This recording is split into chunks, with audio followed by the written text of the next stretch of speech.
Hi guys, in today's video we will be discussing West Ham versus Chelsea in the Premier League, which ended up in a 1-1 draw.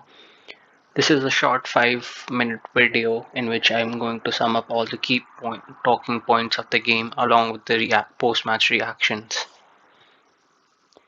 This was the starting lineup of the new Potter era in which the starting 11 was boosted by the return of Felix and Ruben Loftus-Cheek, who is just returned from injury. On paper, this lineup looks really good. Mudryk on the left, Mudryk on the right, Enzo Fernandez and Ruben Loftus-Cheek in a pivot role, controlling the midfield, which looks like a really solid midfield, along with João Felix playing as a freeloader in the midfield. Uh, the back four remained the same since they have been keeping clean sheets in the past few games. But Badiashile Silva, who has recently signed a new contract, and Reece James and Cucurella were decent enough in the past few games, along with Kepa, who has seen a new life at his Chelsea career under Potter. The interesting thing to note over here was that Mount was dropped from the game, and most of the fans have become critical of Mount lately because he's been just running around on the field without doing anything. His passing has been poor, his through balls, his creativeness, shooting accuracy, nothing has been going his way. He's I don't think he's given any goals or assists in the past few games. The impact was bare minimum. He was just going around the pitch pressing the players. If a manager like Potter is in its place, yes, it's a very difficult decision to drop Mount because his work rate is good, but the actual role which he has to play of creating through balls, creating chances for the team, for the players further ahead of him, he was not doing any of that. The Enzo Fernandez and Ruben Loftus-Cheek pivot was a good one, though. They were very solid in the first half, controlling the game. Enzo Fernandez even provided the assist to João Felix. But I feel on the left flank, between Chilwell and Cucurella, I think Chilwell should have been started. He has returned from injury, but Cucurella has been decent enough under Potter in Brighton. But lately, in the past few games, Cucurella has not performed really well on the left flank for Chelsea. Between Havertz and David Fofana, Potter had a clear choice of choosing Havertz, maybe because he wanted to go over experience over a debutant. Fofana, although was good in the last game in the last few minutes, though when he created a really good chance. But I think instead of Havertz,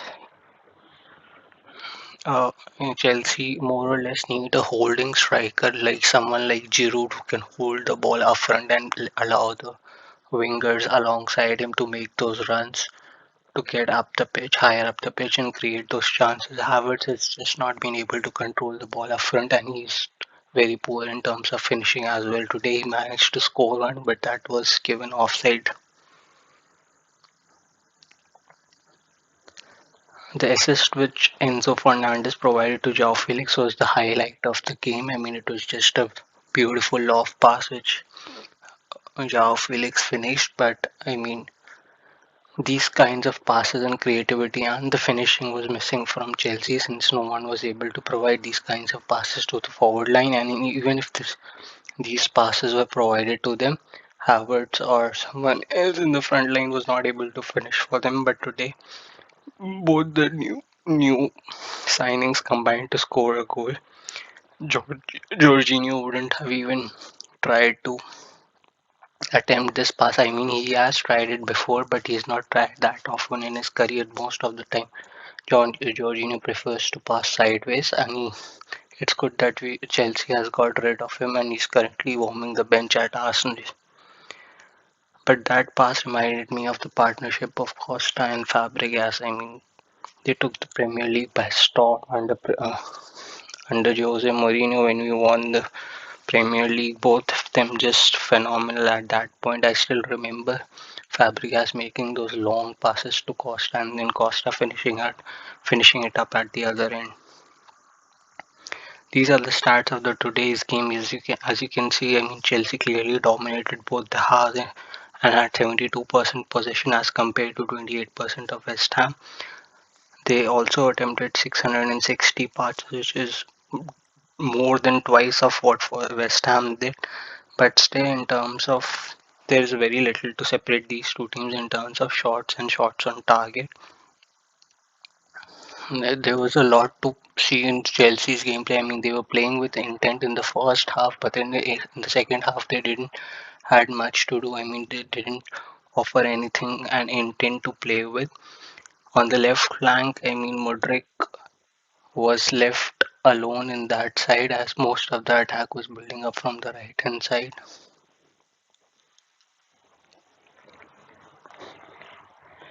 It was all a key thing which was noticed by all the Chelsea fans that on the left flank, Corella was not passing to Mudryk. Whenever he used to go up front, he used to stop the ball and prefer to pass it either sideways or back to Bardishiel. I mean, he was not passing to Mudryk.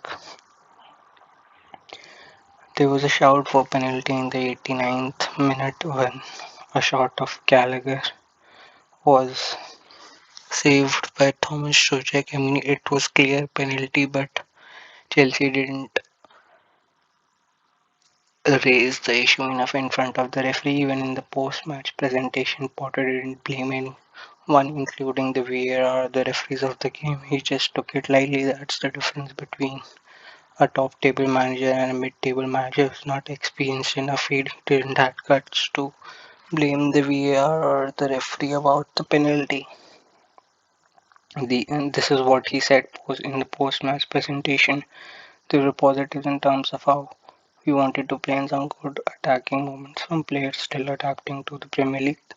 That's where we are at, and we have to keep moving forward. That's just a diplomatic answer of a mid-table manager who used to manage Brighton and where they used to celebrate a draw as a victory.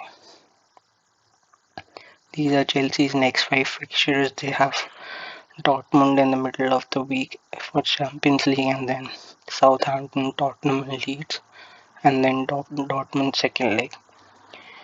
These are my predictions that the most probably in Dortmund away in the league I mean Chelsea will be able to draw the game and then they'll come out victorious against Southampton and then a draw again with Conte's Spurs and a win again Leeds and finally a win against Dortmund would be an ideal situation for Chelsea to go further ahead in the league.